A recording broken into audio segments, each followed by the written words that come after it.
Hey everyone, it's Nikki with Thrive Bodywork in Alexandria, Virginia, and I hesitated to make this video, but I'm going to go ahead and do it and hope it makes sense for folks who have not been on my table.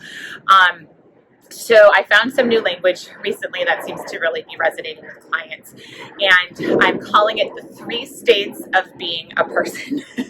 Now, in other videos, I've talked about how fascia, the fascial matrix, is what I call the organ of posture. And the definition of posture is our relationship to gravity at any given moment. So right now I'm in a posture. Now I'm in a posture, right? Now I'm in a posture. And each posture has a neutral, and we'll talk about that in a minute. But muscles are the organs of moving our bodies from one posture to another. And bones, I call them the organ of, we'd be circles if we didn't have bones. They're the organs of, they're basically our scaffolding. So there's this weird thing that how the body is designed, and it's one of these things like I wouldn't have designed it this way. I think it's really dumb. I call our bodies a series of evolutionary good enoughs, and there's a lot of things that, because we're not given an owner's manual for how to sort of use and own and operate these bodies, we muck it up. And it's not our fault, we just don't know. And so one of these sort of ways we muck it up is by not neutralizing our pelvis and therefore putting the rest of our body into a neutral position to be able to function and activate the correct tissue for the task at hand. And the neutral pelvis, if you go back, there's a video where I'm standing in front of a picture of a skeleton. If you go back and watch that video, it talks about neutral pelvis and why that's so important and why every other body part is dependent on that neutral pelvis. So for this video, just trust me. So I've also talked about how in the past we are squishy tin men, and how that's a better place from which to think about a better model for how we're put together. So instead of thinking of us as a skeleton, with muscles that ambulate us, it's actually better to think of us as a series of cylinders. So picture the Tin Man from the Wizard of Oz, but he's made of rubber instead of tin. And so, just take the arm, for example. I've got this cylinder, this rubber cylinder that's there, and floating in that cylinder, inside that cylinder, is this magic spider web called the fascial matrix, and then this magic olive oil called the connective tissue. So that's a much better starting point. And then our bones are just floating suspended in the middle of that cylinder. And then muscles, I call them energy potential highways. I think of them like links of chain. Link number 2 is supposed to light up and is only responsible for moving link number 1. Link number 3 lights up and is then only responsible for moving link number 2, and on and on and on and on, and then comes back the other way. And so movement then in a happy, integrated, neutral limb is this bone getting glided through the cylinder, not touching the rubber, okay, and having all of the energy potential highways open for business, and having that spider web nice and open and malleable, and that connective tissue behaving like olive oil that bone can just get moved through. Joints are not a separate thing. I call them the bendy part of bones, okay? So if I'm moving my arm, right, this is the cylinder, this is the rubber cylinder, and the energy potential highways are lighting up, and that bone is getting glided through that cylinder just in the middle. And then I run out of these bones, and so now I just go to the connecty bit to the next bone, and I just go like this. Now I'm out of bone, so I go to the connecty bit and I just move like that, and then I go ahead and come back evenly. But what happens in our bodies is that spider web, gets glommed up, and the olive oil turns to molasses, and half of the energy potential highways get cut off from one another, and this bone sort of metaphorically gets glued to the cylinder, gets glued to the rubber, and now it can't move. And so then we end up doing what I call hoisting from the joints, or moving just at the bendy part of the body, which is these joints, instead of gliding through the whole cylinder.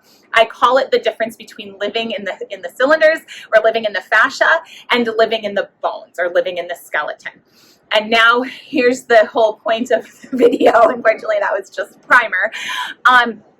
The only way that our bodies have to get into the fascia or get into the cylinders is to have a neutral pelvis.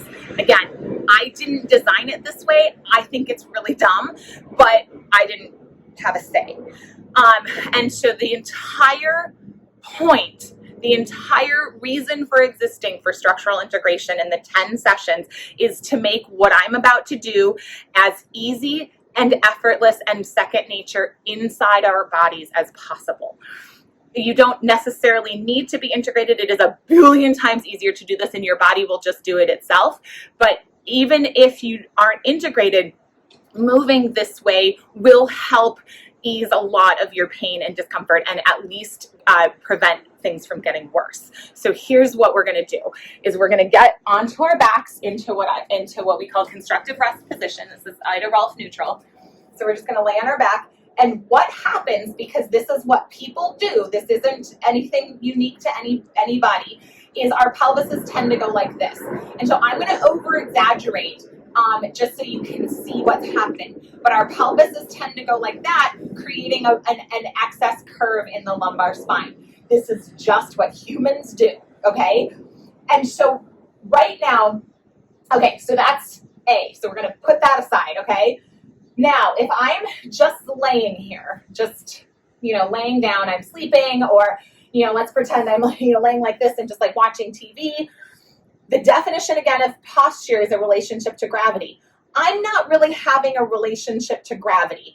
I'm just relaxing on, the table, bed, whatever. And so I can safely do what I call live in my bones. Okay. So right now my skeleton is what's kind of participating, for lack of better terms. My fascia gets to kind of blah out. And it's okay because I'm safe, I'm not moving, and there's something under me supporting me. But if I want to go move, which is what I call activate, there's a middle step that we don't know about that's causing a lot of problems. And I'm calling it participation. And specifically participation of the fascia or participation of the cylinders, of the rubber. It's one and the same. It's just some people, it manifests, they feel it as fascia. Some people, the idea of the rubber cylinders really, really resonates inside their body. It doesn't matter which one resonates for you. They're the same thing, different language, okay? So what we're going to do is we're coming down. So we've already learned that our bodies kind of want to go like this, okay? And so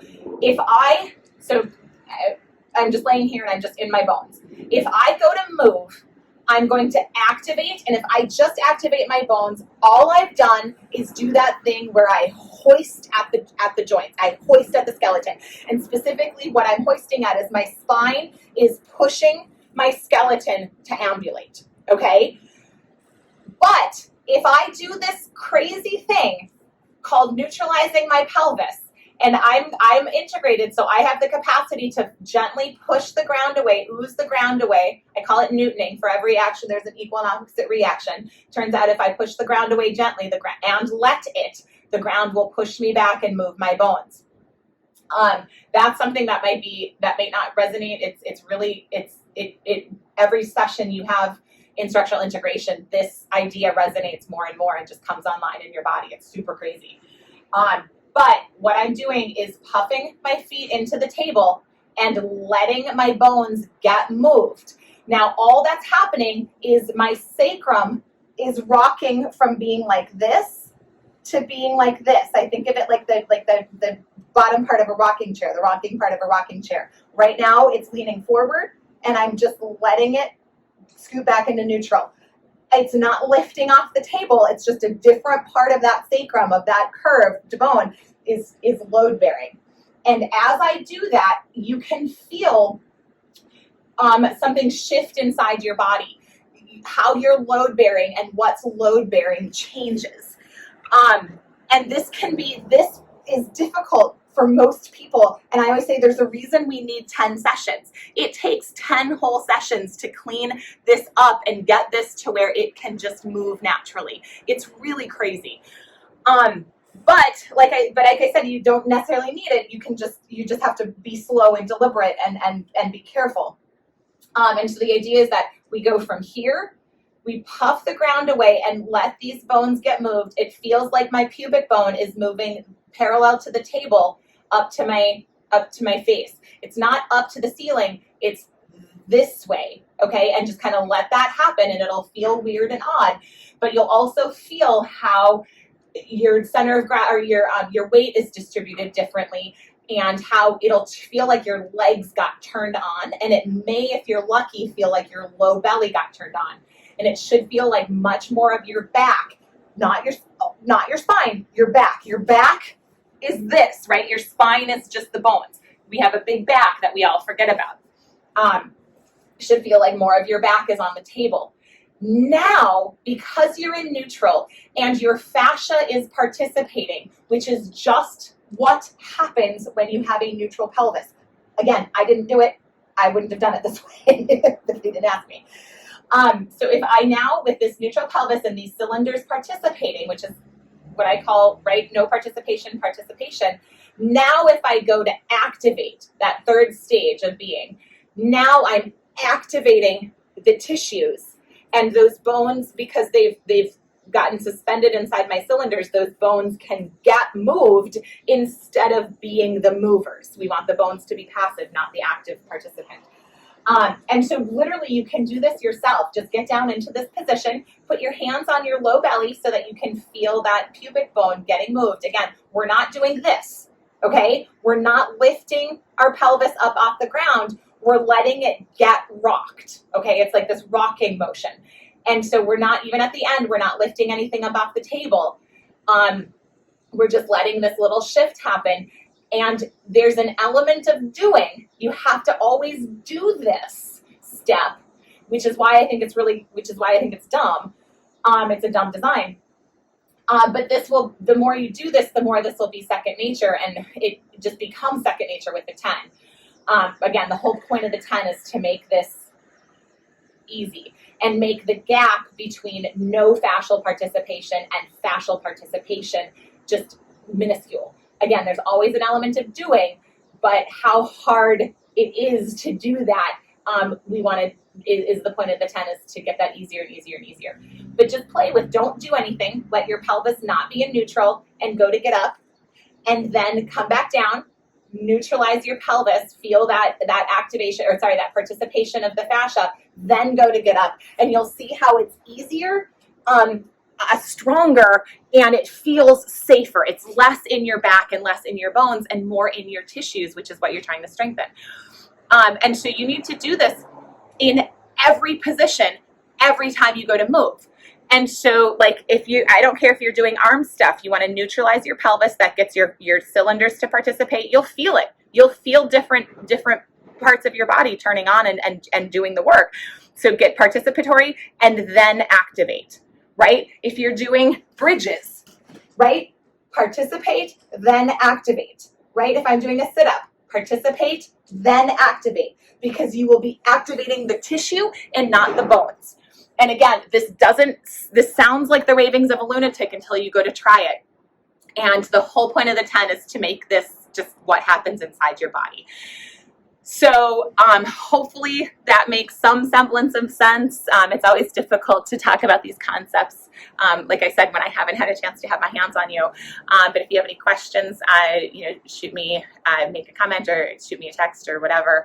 But neutralize your pelvis, or let it get neutral, and to go from no fascial participation to fascial participation, then go into activation. And it's really, really astonishing just that one difference makes in your ability to get stronger where you want to get stronger, and the elimination of pain, because again, you're moving the tissues that are designed to move the way they're designed to, and not trying to ask body parts to do things that they're not built for. So anyway, thanks so much. Hopefully I'll see you on my table soon if you live in the DMV area. Otherwise, thanks for making it this far. I know this was kind of an odd video, but go forth in health. Thanks.